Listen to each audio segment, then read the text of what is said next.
हम क्या कर रहे हैं अभी 2 दिन से? एकदम सही है, हम यात्रा बल्लभीपुर से निकले, यात्रा चालू। आज का रास्ता जरूर कठिन है, इसके बावजूद जिस प्रकार से सब चल रहे थे नंगे पांव, राजेंद्र भाई की पुत्रवधु नाम मुझे याद नहीं,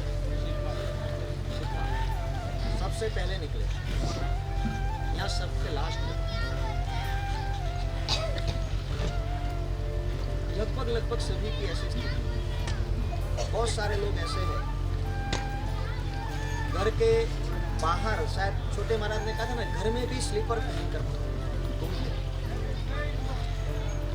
ऐसे रास्ते को नंगे पांव चलना आसान काम। यहाँ सब चलते नहीं यूं चलते।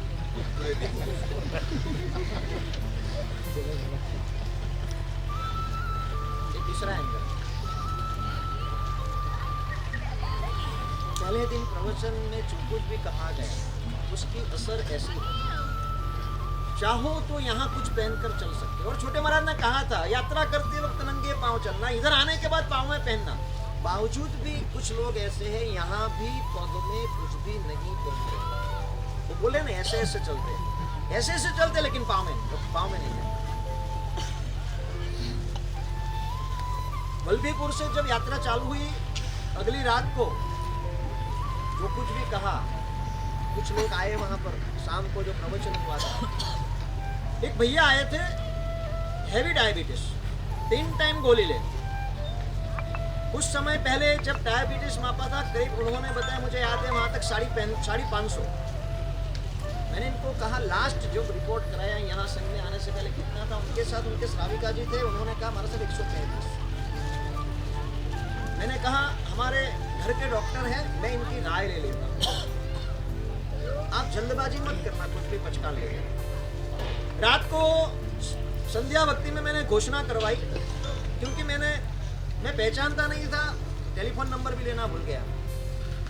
लेकिन वो भैया उस वक्त उस पांडाल में नहीं थे, गांव में दर्शन करने के लिए गए। दूसरे दिन बल्लभीपुर से निकले, बिहार में मुझे मिल गए प्रवेश करते समय कुमलधाम। तो मैंने कहा कि आपकी पर्ची जो भी है ना, वो मुझे दिखाना, वो डॉक्टर को दे देते हैं, कौन सी दवाई, इंग्रेडिएंट क्या है, ताकि वो आपको बता देंगे कि आपको किस प्रकार से करना है, वियासना करना है कि नहीं करना है। उन्होंने बोला जी महाराज साहब, लेकिन वो कल नहीं आए। आज अभी कुछ समय पहले आके गए, उन्होंने कहा कि महाराज साहब कल एकाशना की भावना थी, परिवार वाले मना कर रहे थे, और कोई भी करता है, लेकिन कल एकाशना किया, शायद बचकान वियासना का था, लेकिन किया एकाशना। और आज उन्होंने अपनी इच्छा से, परिवार की मनाई के बावजूद एकाशना, और आज मुझे बोल गए महाराज साहब बुधवार को तो मैं एकाशना करता ही, यानी लगातार तीसरा एकाशना। ऐसे बहुत सारे प्रसंग, बहुत सारे, मतलब लाइव एकदम अभी संग थे। आज कोकराज बहन 9 किलोमीटर चल के आई, कल का आंबिल था और 9 किलोमीटर चल के। सुनील जी के श्राविका, वो भी 9 किलोमीटर चल के आए। कल इनके घर की जो स्थिति थी, मतलब उनकी और उनकी देवरानी की जो स्थिति थी, सिर फट रहा, दुख रहा। आदत नहीं है साल में संवत्सरी के दिन एकाशना करना, 365 दिन में इतना तप। बाकी सुबह में 5 बजे भी निकलना है तो चाय पी के निकल। पूरे संघवी परिवार, दोनों संघवी परिवार अनुमोदना इस बात की है कि वो संघ निकाल रहे हैं, बहुत अधिक सुविधा ले सकते हैं, तपश्चर्या में भी समाधान कर सकते हैं, क्योंकि उनको सबकी साथा पूछने के लिए जाना है, सबको साथ लेकर चलना है और अनेक जिम्मेदारियां हैं। लेकिन परिवार में उनके जो परिवार से आए हैं कार्यकर हैं, वो कार्य करने के बावजूद एकाशना कर रहे हैं, और लगभग अधिक से अधिक लोग नंगे पांव चल रहे हैं और एकाशना कर रहे हैं। इसकी अनुमोदना है। संघवी परिवार जिस प्रकार से इस आराधना में, इस संघ में, इस यात्रा में जुड़ा है, इसकी असर पूरे संघ के ऊपर है। संघ में अधिकतर लोग पैदल चल रहे हैं और एकासना करते हैं। हाँ, इनके परिवार से एक लड़का है, कल भी आंबिल था, आज भी आंबिल किया। कल आंबिल में परमल खाए हैं और थोड़े चने खाए, कुछ भी दूसरा नहीं है। और आज भी उसने आंबिल किया है। ऐसी बहुत सारी चीजें हैं जो अभी ध्यान में आई है, आके लोग बता जाते हैं हमारा साहब ऐसी स्थिति है। आज ये जो लास्ट नया का पालडी आया, वहाँ मोड़ पर एक बहन जी मिले, पाँव में कुछ नहीं पहना। कल उनको लगा था कि अब नंगे पाँव नहीं चल सकते पाँव में, लेकिन कल का प्रवचन सुनने के बाद उन्होंने सोचा कि नहीं चलेंगे, मोजे जेब में रखेंगे, जरूरत पड़ी तो पहन लेंगे, यहाँ तक जरूरत ही नहीं। ऐसी स्थिति तो नहीं थी, ऐसे संयोग नहीं थे कि जरूरत नहीं है। लेकिन ऐसी कौन सी बात थी कि संयोग ऐसे थे, बावजूद आवश्यकता महसूस नहीं हुई और नंगे पांव तक यहाँ आए। सभी का साधुवाद है जो आज नंगे पांव चले हैं, सैल्यूट। लेकिन इससे सीख क्या? आज वो बात, चल तो गए हम, सीख क्या?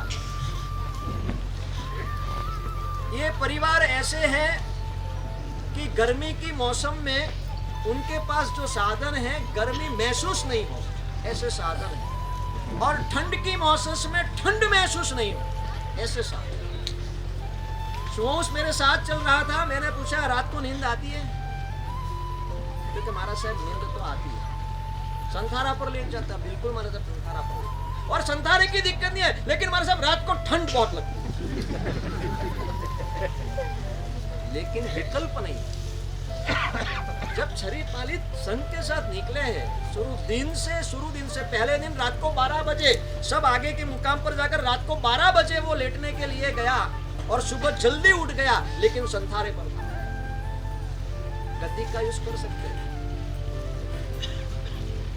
तो ये सारी बातें मैं ये कहना चाहता हूं कि ये क्या हो रहा है और इससे सीख क्या लेनी है। और ऐसे अधिकतर यात्री ये कर रहे हैं। सीख क्या? लाइफ टाइम चलेगा। आपके आगे के प्रैक्टिकल जीवन में काम में आए ऐसी सीख क्या है? ये घटना, ये जो हो रहा है इससे,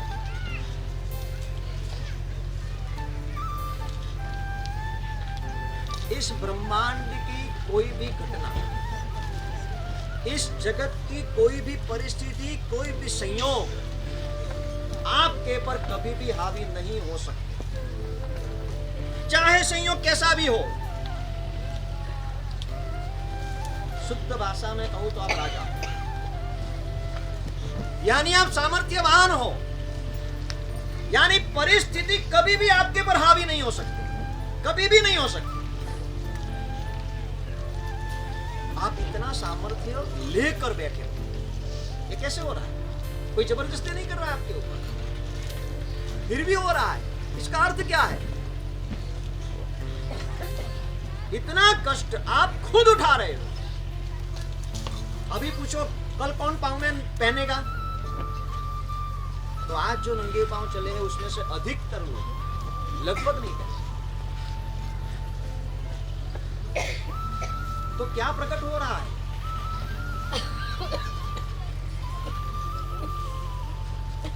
ये सामर्थ्य का निखार हो रहा है। ये सिर्फ संघ की बात है। धूप और छांव, ये कुदरत का क्रम। भगवान महावीर ने जब जन्म लिया था, 64 इंद्र इनका जन्माभिषेक करने के लिए आए। करोड़ों की संख्या में देव देवियां थे। जो बाल उम्र में थे तब देव देवी उनके साथ खेलने के लिए आते थे।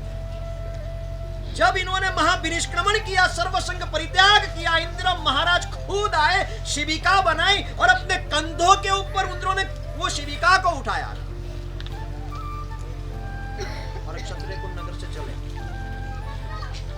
बाद में सारा 12 साल तक इंद्र महाराज अनेक बार साता पूछने के लिए आए। इंद्र महाराज ने उनके मौसियाई भाई सिद्धार्थ जो इनके आज्ञावर्ती देव थे उनको सेवा में रखा है। भगवान को कोई कष्ट नहीं हो, इनकी साधना, इनकी तपश्चर्या निराबाध रूप से होती रहे। इसके बावजूद 12.5 साल में घोर उपसर्ग और परिसह खुद महावीर के ऊपर आए हैं। ये धूप थी, कड़ी धूप थी, महावीर को भी इसमें से गुजरना पड़ता है, तीर्थंकर को भी गुजरना पड़ता है। उसी भाव में देव पूजित है, इंद्र पूजित है, उसी भाव में उनको भी कड़ी धूप में से गुजरना पड़ा। हमारे साथ भी ये सुनो।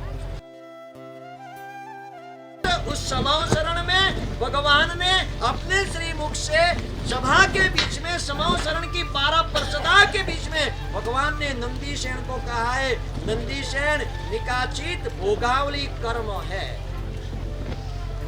सुनील जी ये सुनकर हौसला टूट जाए कि बढ़ जाए? कौन फरमा रहा है? सर्वज्ञ तीर्थंकर भगवान फरमा रहे हैं। और निकाचित भोगावली कर्म यानी निश्चित रूप से संसार को भुगतना ही है। ये खुद परमात्मा फरमा रहा है, समावसरण के बीच में फरमा रहा है। नंदीसेन को पहचान है सामने कौन है, वो अनजान नहीं है। किसी की बात किसी का भी हौसला टूट जाए, यानी स्वीकार कर ले, चलो भी निकाच भगवान फरमा रहे हैं, निकाचित भोगावली कर्म है, संयम लेकर फिर संयम छोड़ के बैठ जाना ठीक नहीं है। मन स्वीकार कर ले, यानी जो को भावना हुई थी संयम लेने की वो टूट जाए, ऐसा वचन था। लेकिन नहीं टूटी भावना। प्रश्न पूछा भगवान को, प्रभु आत्मा बलवान या कर्म बलवान? जो भी संयोग पैदा होते हैं कर्म के उदय से, इसका अलग भाषा में कहो, प्रभु आत्मा बलवान या परिस्थिति संयोग बलवान? और प्रभु ने समावसरण के बीच में नंदीसेन के इस प्रश्न का आंसर दिया है, आत्मा बलवान। तो इस जगत की सर्वोपरि सत्ता कौन है? प्रभु ने अपने मुख से ये बात कही है कि आप राजाधिराज हो, यानी आप ऐसी सामर्थ्य लेकर बैठे हुए हो जहां निकाचित कर्म भी कुछ भी नहीं बिगाड़ सकता आपका। और नहीं बिगड़ा नंदीसेन का, संयम लिया, निकाचित भोगावली कर्म था, जाना पड़ा। फिर घर गृहस्थी में वेश्या के साथ शादी करनी पड़ी। 12 साल तक वहां पर रहे, संसार को भुगता, लेकिन संसार बढ़ा नहीं। संयम छोड़ने के बावजूद संसार नहीं बढ़ा। एक वेश्या के साथ संसार भुगतने के बावजूद उनका संसार नहीं बढ़ा है। एकावतारी निकाचित भोगावली कर्म ने अपना काम किया, संसार में वापस ले गए, लेकिन मन में संसार नहीं आया, बाहर का संसार तो आया। ये आत्मा की सामर्थ्य, हम सब ये सामर्थ्य लेकर बैठे। तो आज की सीख क्या है? आज जिस प्रकार से आप चले हो, सीख क्या है? जीवन में कैसी भी परिस्थिति का सर्जन आपको याद रखना है आज का भी। मुझे याद है आज से कुछ साल पहले बोरीवली मंडपेश्वर में चातुर्मास हुआ। दीपावली के समय पर बच्चों का आधारिया कराया था, ज्ञान के साथ गम्मत के लिए गेम, तो संगीत कुर्सी कहते हैं ना, करीब 72 बॉयज थे, 10 चेयर रखी थी। और बैठ पाएंगे कितना? 72 में से 10 बैठ। जब संगीत बंद हुआ 10 को चेयर मिली, बाकी सब खड़े रहे। बैठने वाले को क्या है?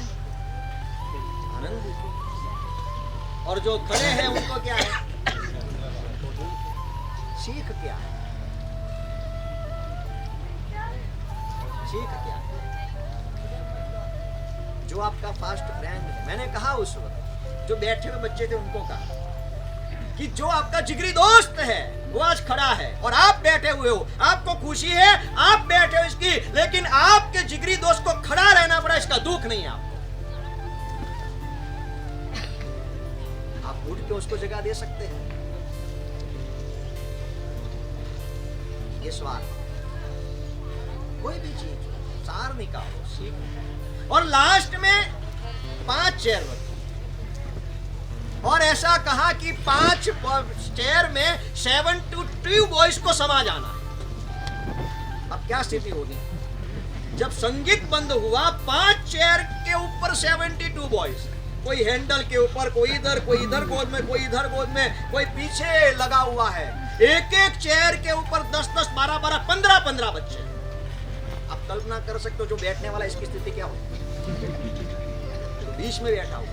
लेकिन सभी के मुंह के ऊपर जो आज था ना आनंद, ऐसे रास्ते पर चलने के बावजूद जो एक खुशी थी, एक संतोष था, सभी बच्चे प्रसन्न थे। सीख क्या थी? इतनी तकलीफ के बीच बैठे हुए, बैठने की ढंग की जगह भी नहीं है, फिर भी आप खुश हो। जीवन में दिक्कतें आती है, खुश रहना आपके हाथ हो, परिस्थिति के हाथ में। तो आज का दिन खास है, शायद आगे ऐसा रास्ता नहीं आए। यानी सामर्थ्य के निखार के लिए जो अनुकूलता आज मिली थी, आप कैसा सामर्थ्य लेकर बैठे हुए हो, इसका परिचय करने का अवसर आज जैसा था, ऐसा अवसर अब शायद नहीं मिलेगा। तो उसकी अनुमोदन यहाँ आने के बाद अभिव्यक्ति क्या थी? शायद हो सकता है ऐसा बहुत बेकार रास्ता, और अंदर उस रास्ते के प्रति असंतोष की फीलिंग थी। बोलने में क्या था? बहुत बेकार रास्ता था, और फीलिंग क्या थी? उस रास्ते के प्रति असंतोष था।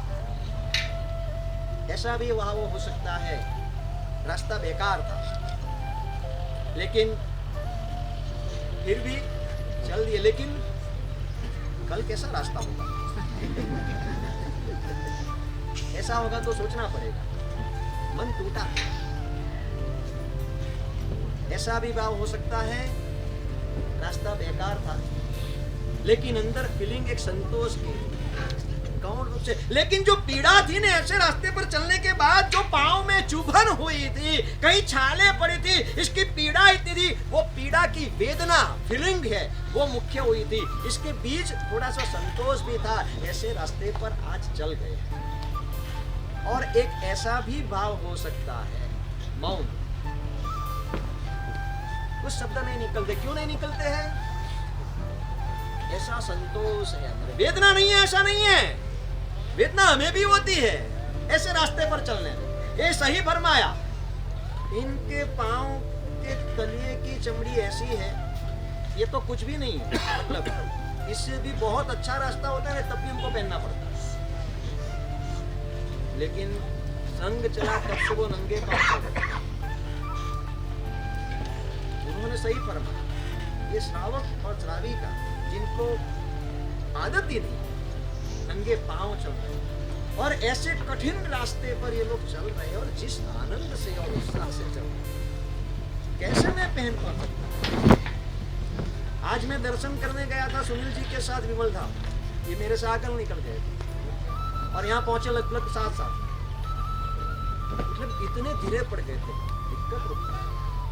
तो किसी को ऐसा होता है, वो बोल नहीं पाते।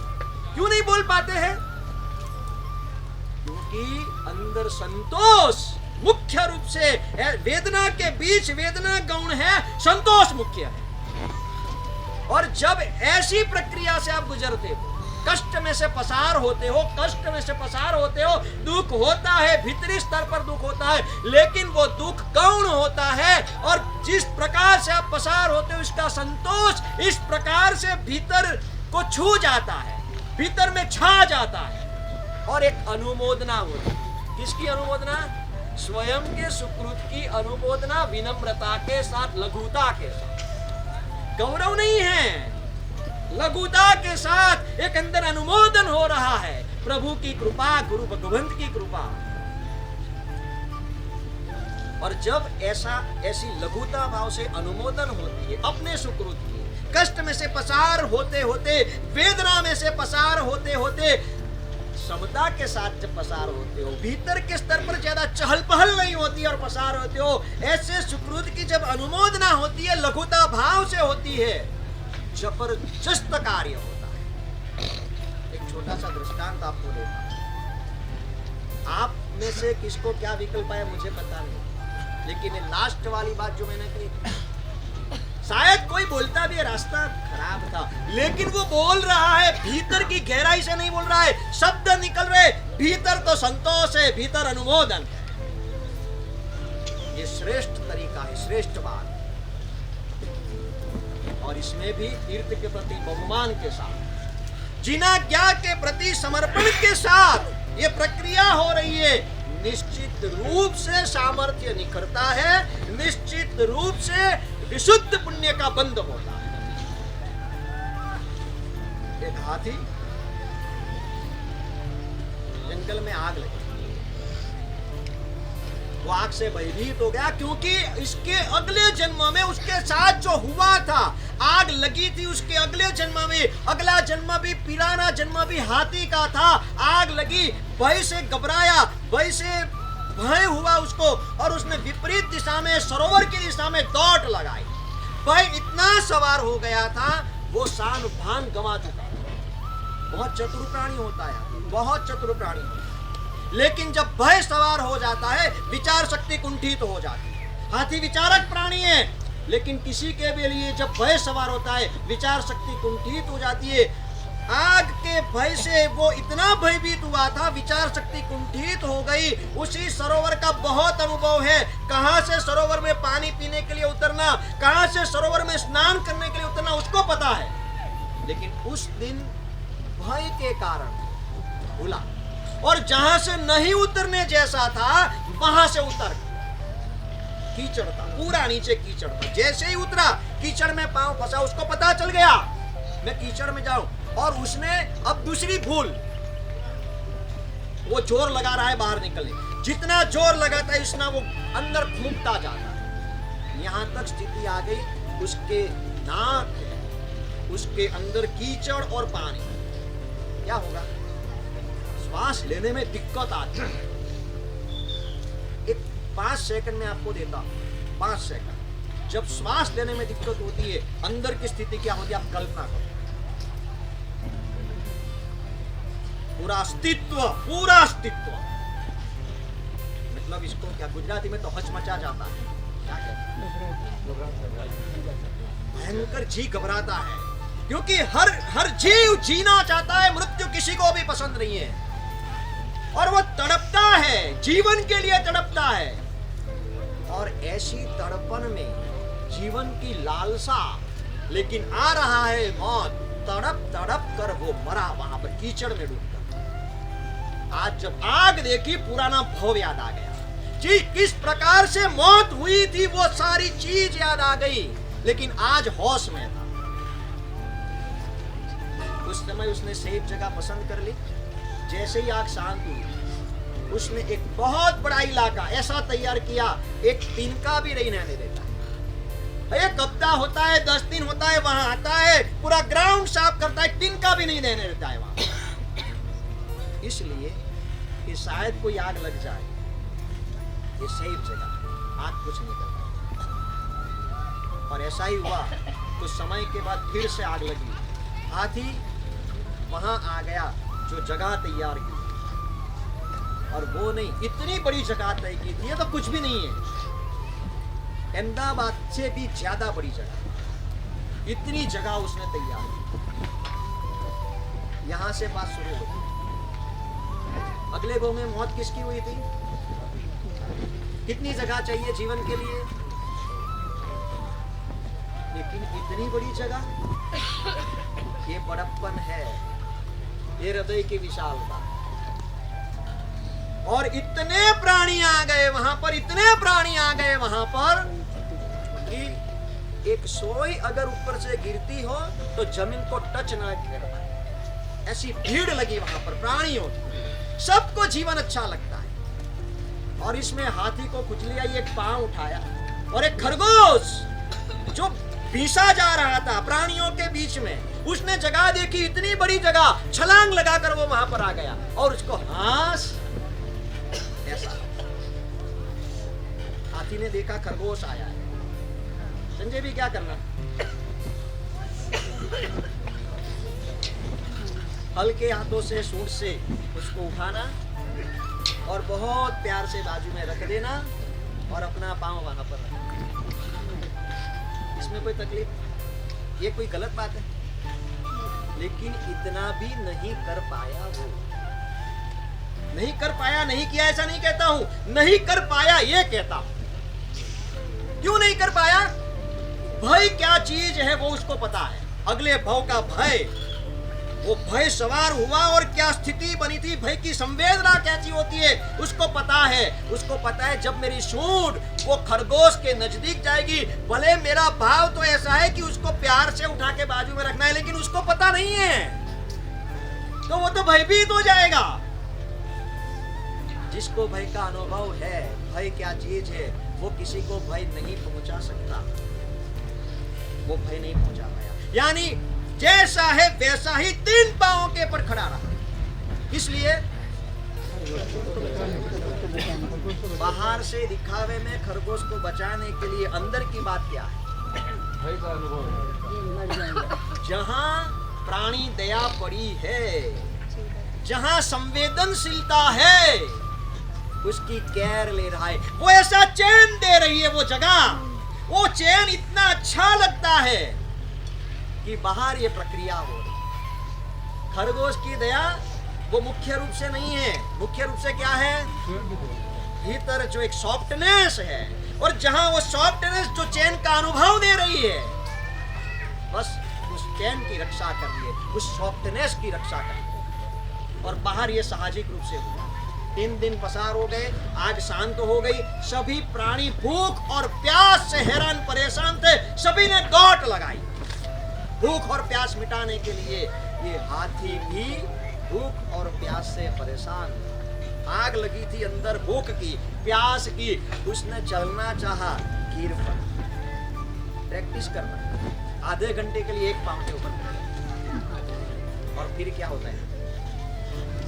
3 दिन ऐसा ही पांव। अब इसको बैठा कौन करेगा? कौन करेगा?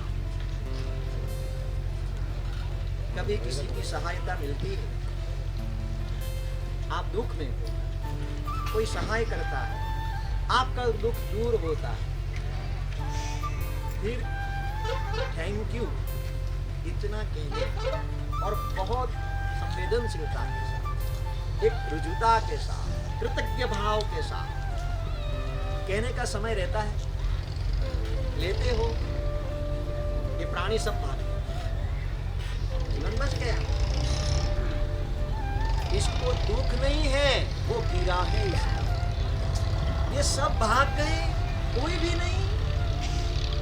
एक बहुत बड़ा सुकृत किया था उसने, लेकिन इस सुकृत के बाद इसके सुकृत के सामने देखने वाला कोई भी नहीं था। सुनील जी, उत्तम जी, इतना बड़ा सुकृत कर रहे हैं और अनुमोदना के कोई 2 शब्द अच्छे नहीं बोले तो। पानी में तो पोरे होते हैं, पोरे क्या कहते हैं हिंदी में? एक जीव पानी में पैदा होते हैं, जिसको गुजराती में पोरे कहते हैं। पानी के जीव, पानी पड़ा रहता है, उसमें छोटी सी मछली जैसा जीव होता है, इसको पोरे कहते हैं। पानी में तो होते हैं, दूध में नहीं होते। लेकिन कोई इंसान ऐसे होते हैं दूध में से भी पोरे निकालते, समझे आप? अरे आपके संघ की क्या व्यवस्था की है और वो, और कैसा लगेगा? हाथी के साथ ऐसा कोई 2 शब्द, कोई आभार व्यक्त करने के लिए खड़ा नहीं, लेकिन इसको दुख नहीं। और भूख और प्यास की वेदना जबरदस्त है। लेकिन अब जो बात मैं कहना चाहता हूं, आज आपने जो सुकृत किया, नंगे पांव इस रास्ते पर चलने का, ये सुकृत, इसकी अनुमोदना अगर होती है तो क्या होगा? ये हाथी सहज भाव से सुकृत हो गया है, अभी अनुमोदना इसकी है। भूख और प्यास की वेदना है, आग के कारण जो जलन पैदा हुई है इसकी वेदना भी है, लेकिन वेदना के बीच उसको जो संतोष है अंदर, भीतरी संतोष, और जो हो गया इसका अनुमोदन है, उसके सिर पर वेदना हावी नहीं हुई, कोई खड़ा नहीं रहा है, उसके नजर में आया ही नहीं, और भूख और प्यास में ही उसने अंतिम सांस ली। क्या हुआ? एक पशु, एक तिर्यंच मर के इस हिंदुस्तान जिसका कैपिटल मगधेश था, उस मगधेश जिसके राजा श्रेणिक महाराज थे, जो तीर्थंकर की आत्मा है, एक ही भव के बाद जो तीर्थंकर होने वाले, उसके घर पे पैदा हो। सामर्थ्य किसका था? अगर ये अनुमोदन नहीं हुआ था तो जो सुकृत था, वेदना के बीच सुकृत का अनुमोदन, स्वयं ने किया हुआ सुकृत का जो अनुमोदन, मौन अनुमोदन, लघुता भाव से अनुमोदन, अगर ये अनुमोदन नहीं हुआ होता तो मेघ कुमार नहीं मिलते।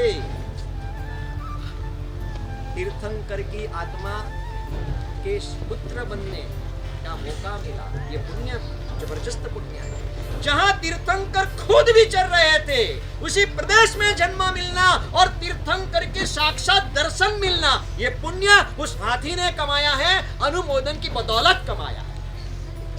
अगर अनुमोदन नहीं हुआ होता स्वयं ने किए सुकृत का मौन अनुमोदन, लघुता भाव से किया हुआ अनुमोदन, तो शायद ये नहीं होता। और सर्वोत्कृष्ट चीज तीर्थंकर के हाथों से रजोहरण मिला। ऐसा पुण्य आज का जो सुकृत है वो सामान्य सुकृत नहीं समझता। बस आज रात जब आप लेट जाओ, इससे पहले और शायद अभी से अंदर ये अनुमोदना की धारा चले, प्रभु क्या कृपा बरसाई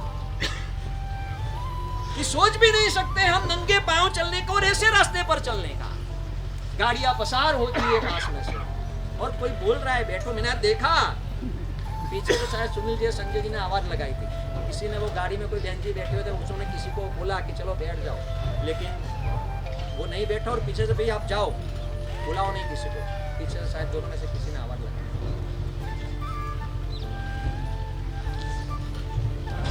समय तो हो गया है।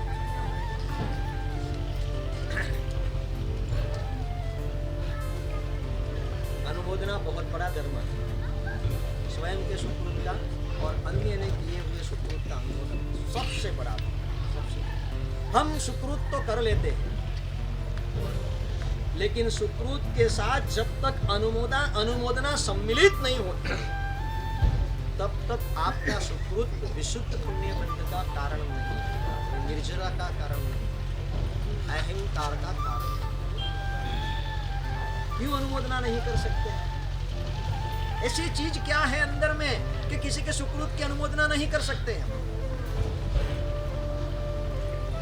जो कोई भी कर रहा है इंसान कर रहा है, और इंसान यानी वो भगवान तो नहीं है, तो कहीं ना कहीं गलती तो होगी इससे।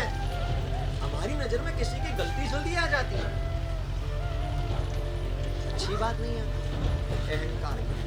तो हम सुकृत तो कर लेते हैं, लेकिन अनुमोदना जो सर्वोत्कृष्ट धर्म कहा हुआ, बस आज उस अनुमोदना धर्म की, आपने किए हुए सुकृत की अनुमोदना, वो धर्म का सेवन करने का अवसर है।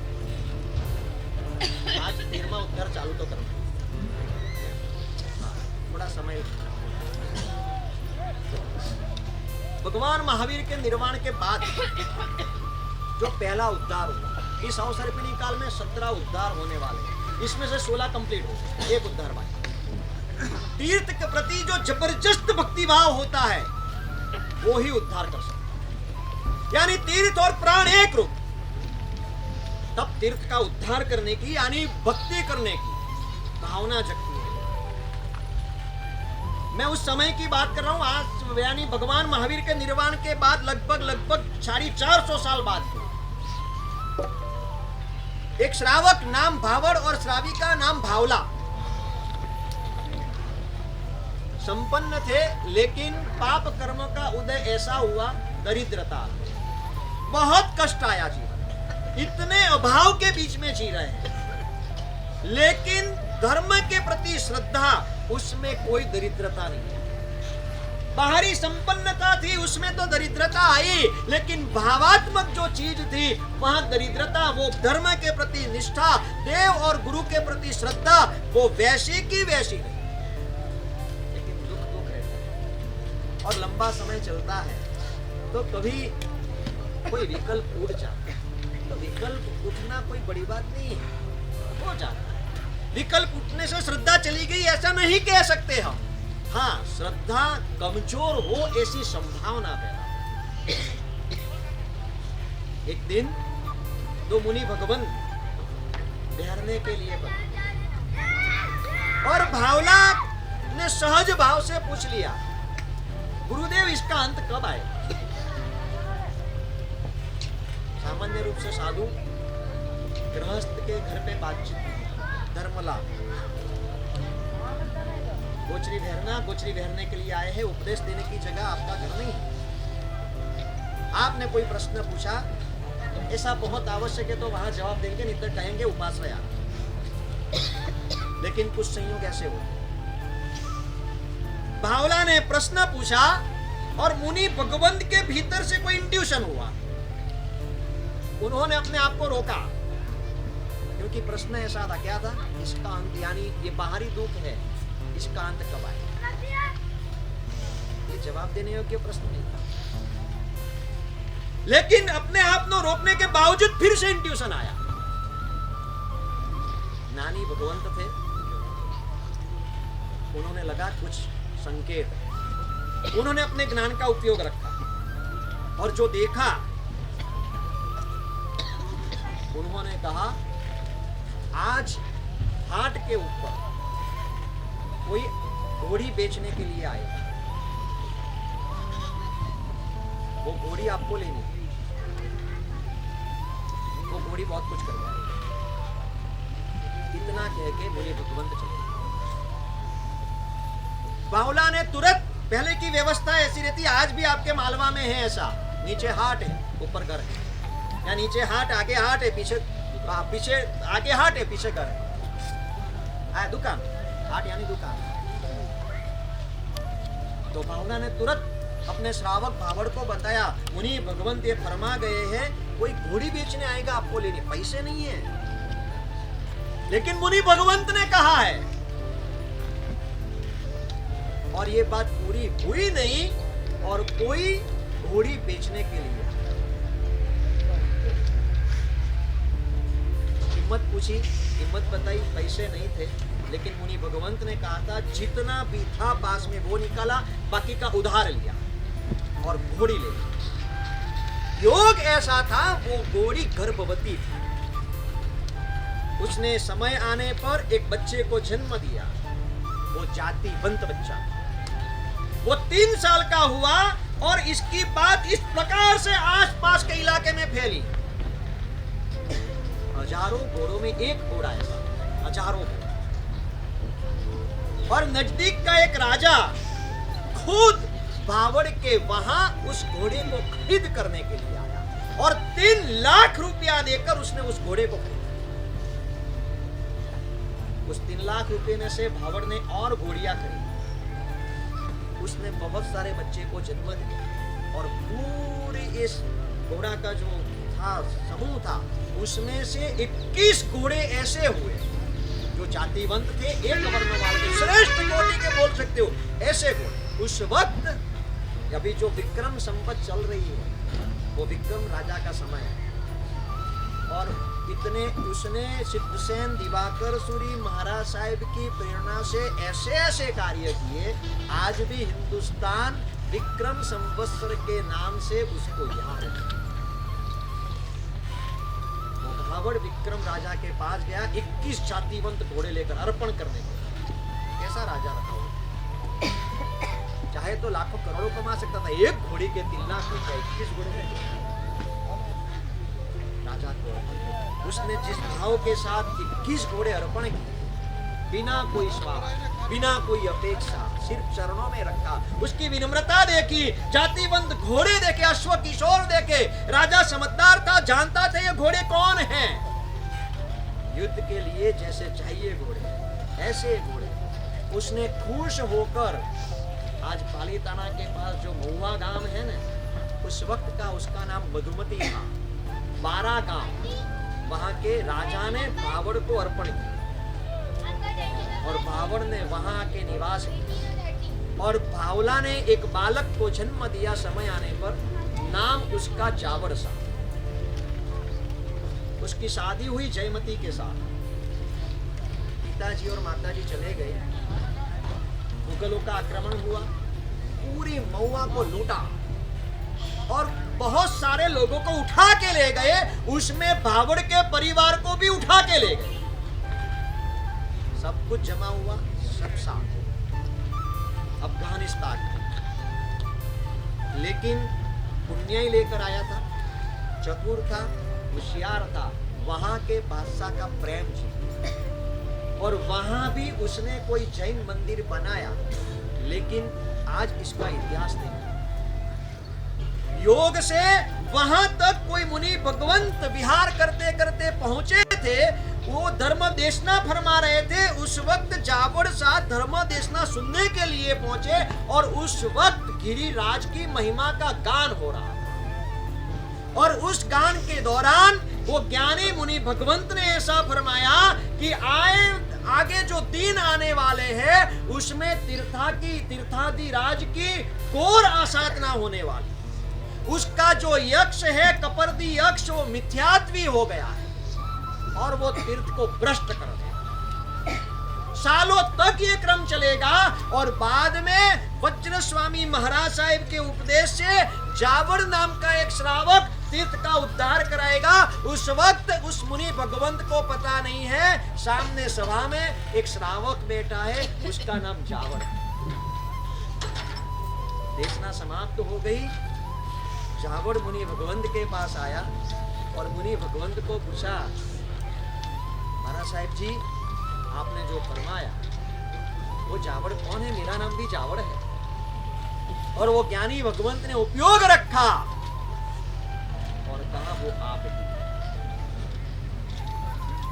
लेकिन ये कार्य करने के लिए बाहुबली जी ने जो प्रतिमा आदेश्वर भगवंत की भराई थी, वो चक्केश्वरी देव की देवी से अधिष्ठित है। वो प्रतिमा आपको प्राप्त करनी है, उस बिंब को वहां पर प्रतिष्ठित करना। जिस संघ को लेकर हम जा रहे और जहां जा रहे हैं, हमारे पूर्वजों ने ये तीर्थ के लिए क्या किया है, कितना किया है, ये उद्धारों से समझना। उस अनार्य देश में जावड़ ने मासक शमन का तप किया, चक्केश्वरी देवी को प्रसन्न करने के लिए प्रत्यक्ष कर, और देवी प्रसन्न हुई और कहा क्यों याद किया?